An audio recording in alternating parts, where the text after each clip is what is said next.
All right, so we're going to talk about the product discovery tool now, which is my favorite thing to use when I'm doing product research, just because you're able to filter so many different things and really get and dig into get all the different. I mean, if you check out their YouTube channel, they've got like 8 different ways you could use it. I'm sure they're going to keep to doing it because there's just so many different ways to differentiate. But so just like, you should want to tell us about like what makes it, I guess, different from the other tools, and like what kind of, I mean, you don't want to have to give away all the algorithms and stuff, but like I've noticed it's different because I was pissed actually because I put in parameters that found a great product, and then I was like, I went upstairs and I ate some food and I came back and I went to go do it again and it wasn't there. So like you guys refresh your data relatively often, and like, so that's nice, because I know Jungle Scout, like when I first started way back a while ago, they would said like do these inflatable chairs, whatever those are called, that everybody uses in music festivals and stuff. And then by the time, like 2 months later, there was hundreds of them.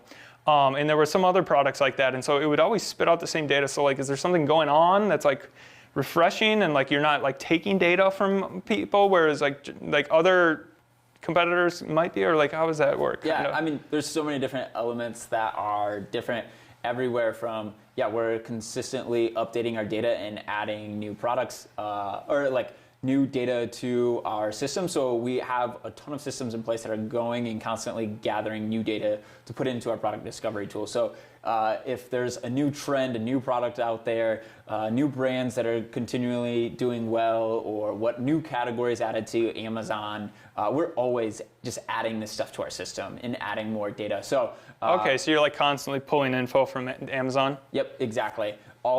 Literally all day throughout the day. We're constantly refreshing old data as well, so we try to keep everything within 30 days. Some are a bit closer, I think like a couple of weeks. Anyways, we just want to have the freshest, largest data set possible so that you have the best opportunity to come up with great product ideas, essentially. Okay, nice. So yeah, that's how we refresh it. We're always trying to show different data because we don't want everybody sourcing the same products. If we are showing the same kind of results, we do have a little warning tag on there to let you know, hey, a lot of people are interested in this product. Is that by like clicks? Yeah, or is it just saves? No, it's a lot. So it's by clicks, it's by saves, it's by interest in market intelligence. So we're just trying to get as so because every time that somebody like goes to Amazon and then types in market intelligence, so you can see what's really popular. Right, exactly. Okay, nice. So we're just trying. So they do use your data, but only to help you. So I mean, again, we don't sell. We don't. So if you go into market intelligence, let's say you found like this amazing niche, right, and search, let's say no one knew about fish oil, right? And you search that in market intelligence, we will not use that word in product discovery. So actual customer searches, we don't use in product discovery. We have other ways of finding keywords in Amazon that we're using. So in terms... so you don't add keywords that your customers search into the system? No. Oh, okay. That wouldn't be fair, right? Like you come up with this great inflatable lounger, let's say you're the first one, and we add it to product discovery, and now we show it to everybody, that wouldn't be fair. Yeah, for sure. Okay, I see what you're saying. Yeah. So we don't add that data, but when you run a search on the inflatable lounger market and we see it in one of our other areas, then we'll use that data. Does that make sense? Yeah. So if we're already aware of the word and you refresh, So okay. we would never steal anybody's ideas and then make them available to anybody else. So not only do you not sell, but you don't even show it to other sellers then? No, Okay, that wouldn't be fair. We're always trying to make sure to keep things separate and honest for people and stuff. I think you'd be pretty mad if you were one of the first to find solar eclipse glasses, and now that's the word everybody's getting in product discovery, right? Yeah, right. So our big focus on this tool, a lot of other tools have product search. So that is the least of our focus. Our main focus for the average seller is on keywords. So we really are focused on having high quality keywords, making it really fast to find good product opportunities. And so you can use Keyword Tool. Again, we focus on trying to have as high quality words as possible. You can filter by the star rating to find 5-star markets very quickly, and hopefully that at the very least, spark some ideas or interest in opportunities. We also, like nobody else shows, brand search. So you can filter now through brands to find brands that are performing really well so that you can either go see what products are helping to drive their success, or you can also go maybe buy one of their products to see how are they eliciting reviews, how are they driving sales, do they have a Facebook page that they're performing really well with, like to get ideas, what does their Shopify store look like? Really, if these brands are successful, I want to know how. And through product discovery, we let you find those brands in your categories that satisfy your criteria so that you can come up with these learnings, essentially.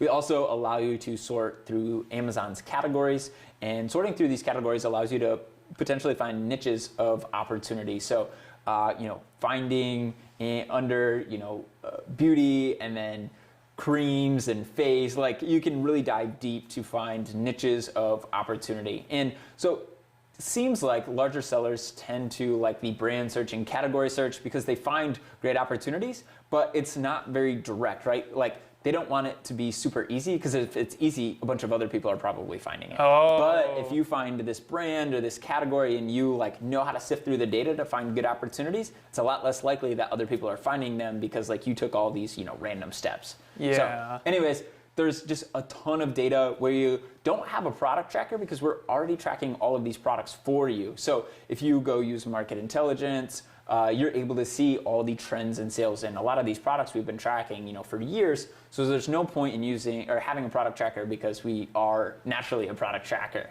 and have a lot more historical data than you will get. Yeah. So if we want to go into that, so you have the product discovery research tool.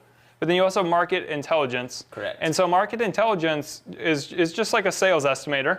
It tells you kind of that, and then also the ideals. Does that give you the idea score when you type in a keyword? Yeah. Oh yeah, it just doesn't suggest you idea keywords like product discovery does. Yeah, so product discovery is like coming up with ideas, and there's some high level stats to show you like why it's a good idea, right? Like this satisfies your criteria. It's selling enough units. It's at a good price point. The margin is okay. It's been trending up over the last 90 days. And then you use market intelligence to go validate that idea. So you go plug it in because market intelligence is real-time data. Product discovery could be a couple weeks old, for example.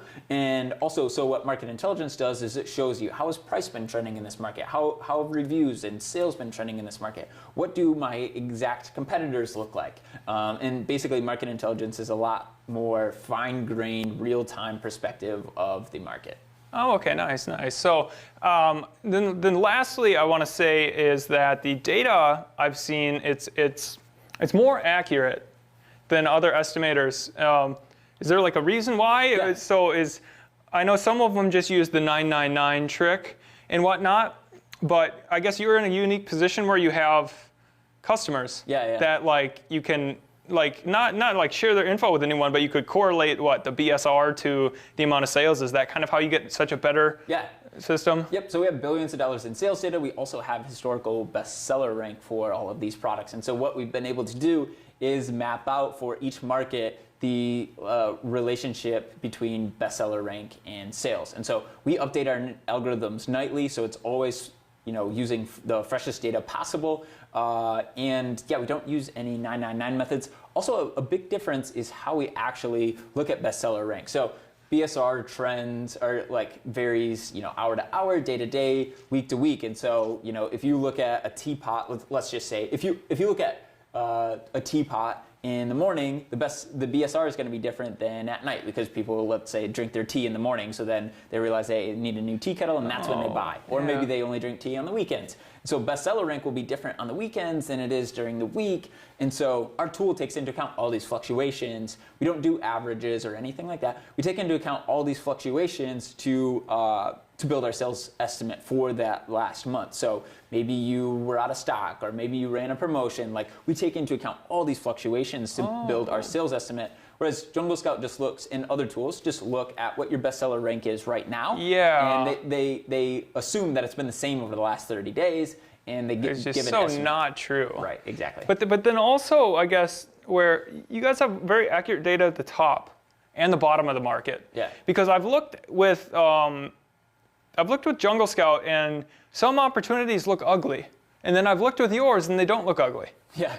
So part of the reason is, I mean, we just have sellers that sometimes their products are number one bestseller in their category, and they're selling 36,000 units a month, or the most I've seen in a single month is I think it was 69,000. Yeah, it's like 69,000 units sold in a month on one of these products. So like we have the BSRs at the top, so we're able to appropriately graph them essentially.